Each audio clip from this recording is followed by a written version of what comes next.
Well, it's August 27th on a Saturday, hot and muggy afternoon. It's probably about 100 degrees in this my workshop here. I'm getting ready to finish up for the day, and I basically finished up the wiring on the automatic AMP steps that I just installed this last couple of days. And basically, they're automatic steps. When the passenger or driver opens up the door, the steps extend, and when they shut the door, the steps obviously retract. Right now, they're in the retracted position. You can see that they're not visible. If I get down a little bit lower here, you can see the steps kind of tucked up underneath that black piece. And I'll give you a brief example of how the steps work. One thing I haven't done is hooked up the wiring to the door switch, and it's just too hot and muggy today, so I'm going to call it quits.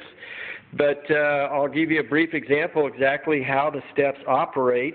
And one of the things I had to do is these particular steps, according to AMP, would have been the only ones that worked for the 75 Highboy Ford. And the reason is, obviously, they didn't make these kind of steps back in those days, and these have recently come out in the last 5-10 years, and obviously they didn't make them for these old trucks. So AMP informed me that the best option I could use if I wanted to go with this custom fabrication would be the GM AMP steps. And so I went ahead and ordered those steps, and very carefully had to make a bracket to hold the motor and the swing arm on. And the brackets are pretty much complete, and steps are installed. I'll go ahead and give you an example. As the passenger approaches the truck or is from the inside of the truck, when they open up the door, the steps automatically extend for ease of getting in and out of the 75 Highboy. And I'll give you a little bit better picture of that.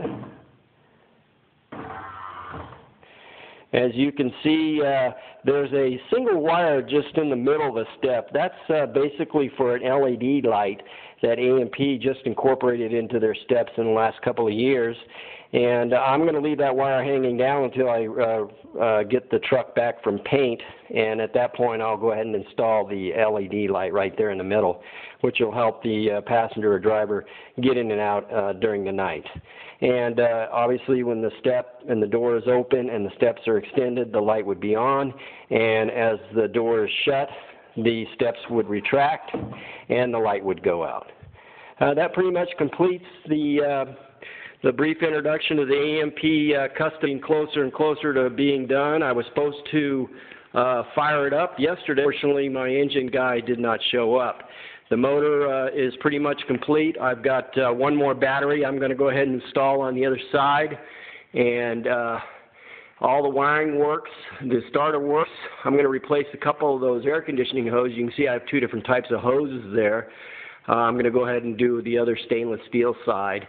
I didn't like the way it came out, so I'm going to go ahead and change that up a little bit. You can see that I've went ahead and installed the other battery box for the dual batteries. I'll be wiring those in parallel. A lot of electrical stuff going on in this truck, and I felt it was better to have two batteries in the truck, just like some of the diesel trucks you see nowadays on the road. And as you can see, it's coming along real well. I'll be real excited to get this thing to paint and get it out of here and bring it back and finish up all the pretty items, I guess. Anyways, that pretty much concludes a brief introduction to the steps and a brief update on the 75 Highboy restoration.